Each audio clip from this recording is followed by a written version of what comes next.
গোয়ালপুকুরের একটা শিশু শিক্ষা কেন্দ্র দেখাই। দেখুন তো, দেখে বোঝা যায় কিনা এটা আদৌ শিশু শিক্ষা কেন্দ্র কিনা। দেওয়ালে ফাটল ধরেছে, ছাদ নেই।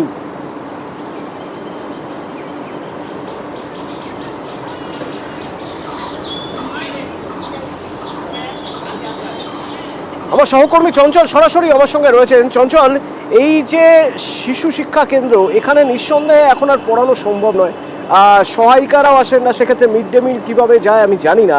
আমি শুধু প্রথমে একটু জানতে চাইবো যে এই যে শিশু শিক্ষা কেন্দ্র, এখানে কতজন ছাত্রছাত্রী, মানে কতজন বাচ্চা তারা এখানে আসতো? দেখো অতনুদা, তোমাকে জানিয়ে রাখি যে গোয়ালপুকুরে 1 নম্বর ব্লকের যে মণিডাঙ্গি যে শিশু শিক্ষা কেন্দ্রটি রয়েছে, সেই শিশু শিক্ষা কেন্দ্রটিতে প্রায় 170-এরও বেশি পড়ুয়া তারা কিন্তু সেখানে পড়াশোনা করে। এবং বর্তমানে যা অবস্থায় তৈরি হয়েছে যে শিশু শিক্ষা কেন্দ্রটি, সেখানে ভয়ে তো কেউ যেতেই চাচ্ছে না। কারণ যে শিশু শিক্ষা কেন্দ্রের যে অবস্থা রয়েছে, কোথাও টিনের চাল উড়ে গেছে এবং কি দেওয়ালে ফাটলও ধরেছে। এবং গ্রামবাসীদের একাংশেরই অভিযোগ, তাদের যে অভিযোগ রয়েছে যে সেই শিশু শিক্ষা কেন্দ্রে যে সহায়িকারা রয়েছে, 4 জন সহায়িকারা, তারা কিন্তু নিয়মিত স্কুলে আসেন না।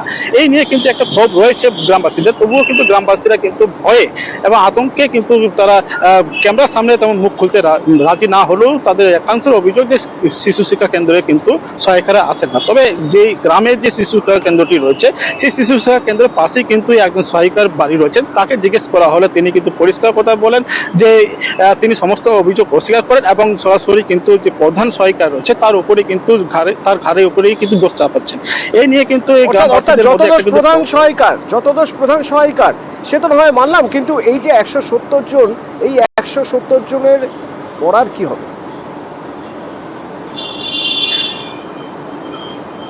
তবে একেবারেই কিন্তু এটা প্রশ্ন তুলছে গ্রামবাসীরা যে এই 170 জন যে পড়ুয়া রয়েছে তারা পড়াশোনা করবে কোথায়। কারণ যে অনেকেই অভিভাবক যারা রয়েছে সেই শিশু শিক্ষা কেন্দ্র থেকে কিন্তু অন্যত্রে পড়ুয়াদেরকে কিন্তু ভর্তি করাচ্ছে। পাশাপাশি যে শিশু শিক্ষা কেন্দ্রটি রয়েছে, সেই শিশু শিক্ষা কেন্দ্রটি এখন কিন্তু পড়ুয়াদের যে খেলার একটা আসর হয়ে তৈরি হয়েছে এবং সেইখানে কিন্তু খেলাধুলাতে মুগ্ধ রয়েছে। তবে এত কিছু অবহেলা করে কিন্তু সেই শিশু শিক্ষা কেন্দ্রের যে সহায়িকা রয়েছে তারা কিন্তু নজর দিচ্ছেন না।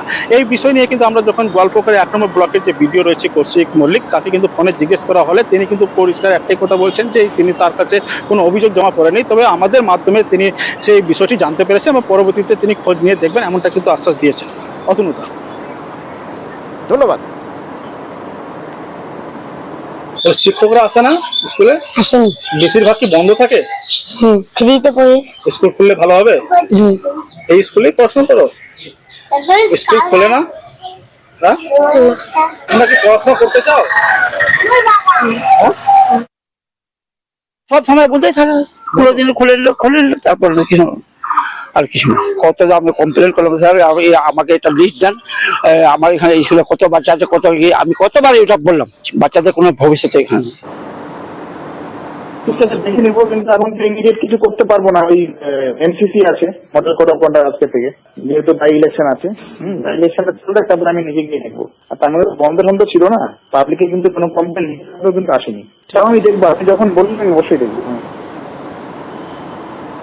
এবার উত্তর দিনাজপুরের হেমতাবাদে একটা ছবি দেখাই। প্রথমে বলে রাখি, যদি কিছু অভিভাবক একসঙ্গে মিলে রাস্তায় বিক্ষোভ দেখান, রাস্তা আটকে দাঁড়িয়ে থাকেন, কি মনে হয় কেন তা জানতে গেলে ওই অভিভাবকদের পড়ুয়ারা যে স্কুলে পড়ে সেই স্কুলের ছবিটা একবার দেখতে হবে।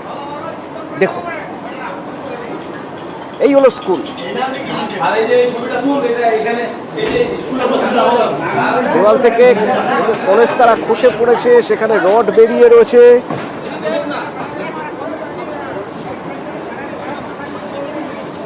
জানলা বলে যে একটা বস্তু আছে, এটা না দেখলে বোঝা মুশকিল, মানে বলে দিলে তাহলে হয়তো বোঝা যাবে যে হ্যাঁ এটা কোনো এককালে জানলা আছে। তো এই স্কুল কতদিন ধরে এই অবস্থায় পড়ে রয়েছে, এই স্কুলের সংস্কার হচ্ছে না কেন? মুক্তা প্রতিনিধি আমার সঙ্গে সরাসরি রয়েছেন। মুক্তা, কতজন পড়ুয়া এই স্কুলের উপর নির্ভর করে রয়েছে? এই স্কুল কতদিন ধরে এই অবস্থায় রয়েছে? দেখো তোমরা বলি রায়গঞ্জের হেমতাবাদের মালন প্রাথমিক বিদ্যালয়ে ওই স্কুলে প্রায় 235 জন ছাত্রছাত্রী পড়াশোনা করে প্রথম শ্রেণী থেকে পঞ্চম শ্রেণী পর্যন্ত। তবে ক্লাসরুম একটা, আর এই যে ভগ্নদশা অবস্থায় তৈরি হচ্ছে যে প্রাথমিক বিদ্যালয়, এটা দীর্ঘদিনের সমস্যা। এর আগেও বারংবার অভিভাবকরা কিন্তু প্রধান শিক্ষককে বললেও কিন্তু কোনো কর্ণপাত করেনি। পাশাপাশি যে ছবি দেখাচ্ছি যে সেই স্কুলের যে চাপট ভেঙে পড়ছে, রড বেরিয়ে আছে, তারপর উপরে বৃষ্টি হলে কিন্তু জল পড়ে ক্লাসরুমে, এরকম কিন্তু নানান সমস্যা দীর্ঘদিন থেকে কিন্তু সেখানে তৈরি হচ্ছে। কিন্তু প্রধান শিক্ষক ঊর্ধ্বতন কর্তৃপক্ষকে জানিয়েছে, এখনো পর্যন্ত কিন্তু শুরু হয়নি। বাধ্য হয়ে গ্রামবাসীরা কিন্তু বিক্ষোভ দেখায় ওই স্কুলের সামনে এবং পথ অবরোধ করে, কারণ তারা যে ছাত্রছাত্রীকে স্কুলে পাঠানো হয় কারণ বাড়িতে ফিরবে কিনা, এটা কিন্তু একটা বড় চিন্তার বিষয়। কারণ যে পরিস্থিতি রয়েছে, যে কোনো সময় কিন্তু সেই বিল্ডিং কিন্তু ভেঙে পড়তে পারে। সেই কারণে কিন্তু অভিভাবকরা অবরোধ করে এবং ছুটে আসে সেখানকার এই যে অবরোধ করেছেন অভিভাবকরা, যে অবরোধ করেছেন, অবরোধ করে লাভটা কি হলো? কোনো রকম কোনো আশ্বাস, কোনো কিছু সদুপায় মিললো? দেখো, এর আগে অনেকবার কিন্তু সেই অভিযোগ করেছে, কিন্তু কর্ণপাত হয়নি। এখন প্রশাসনের যেহেতু কালকে অবরোধ করা হয়েছে এবং জয়েন্ট বিডিও নিজে সেই ঘটনাস্থলে পরিদর্শন করেছে, এখন কতটা গুরুত্ব নিয়ে এবং ছাত্রছাত্রীর কথায় মাথায় রেখে প্রশাসন এবং শিক্ষা দপ্তর কতটা যে গুরুত্ব দিবে এবং তাদের সুব্যবস্থা করবে, এটা কিন্তু একটা বড় প্রশ্ন দেখা দিচ্ছে সেই হেমতাবাদে। তবে সব মিলিয়ে বলা যেতে পারে যে অভিভাবকরা কিন্তু একেবারে একটা হয়েছে যে স্কুল যতক্ষণ পর্যন্ত সঠিকভাবে বিল্ডিং তৈরি না হয়, যাদের থাকতে হয় রোজ, সেই পড়ুয়ারা, সেই শিক্ষকরা, তারা কি বলছেন একবার শোনা যাক। ঘর ভেঙে পড়ে যাচ্ছে, হ্যাঁ ভয় হচ্ছে না? হচ্ছে এইভাবে ক্লাস করতে পারবে ভয় নিয়ে? না বৃষ্টির দিন কি জল পড়ে ঘরে? পরে অভিভাবিকারা ওরা আমাদেরকে ঢুকতে নিষেধ করে যাচ্ছে সানসেটটা, ওই জন্য বাচ্চাদের ভয় হয়। তো ক্লাসরুম তো একটা ঘরেই, ওখানে সবগুলাই মোটামুটি, আর বারান্দা টারান্দা বসে পড়ি। বৃষ্টির সময় ভিতর থেকে জল করে আর কি, সব করে বারান্দার সানসেটটা ওটা ভেঙে পড়ছিল। এই অবস্থায় কি ক্লাস করানো সম্ভব?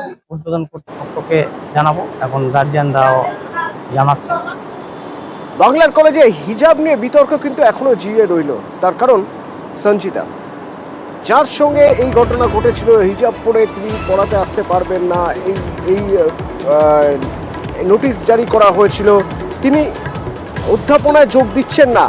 সঞ্চিতা কাদের আপাতত অধ্যাপনায় যোগ দিচ্ছেন না, হিজাবে আপত্তির জেরে তিনি আগে ইস্তফা দিয়েছিলেন। বেসরকারি আইন কলেজে তিনি কাজ করতেন এবং সেখানে তিনি ইস্তফা দিয়েছেন। এরপরে অবসরপ্রাপ্ত আইপিএস হুমায়ুন কবিরের হস্তক্ষেপে জট কাটার ইঙ্গিত মিলেছিল।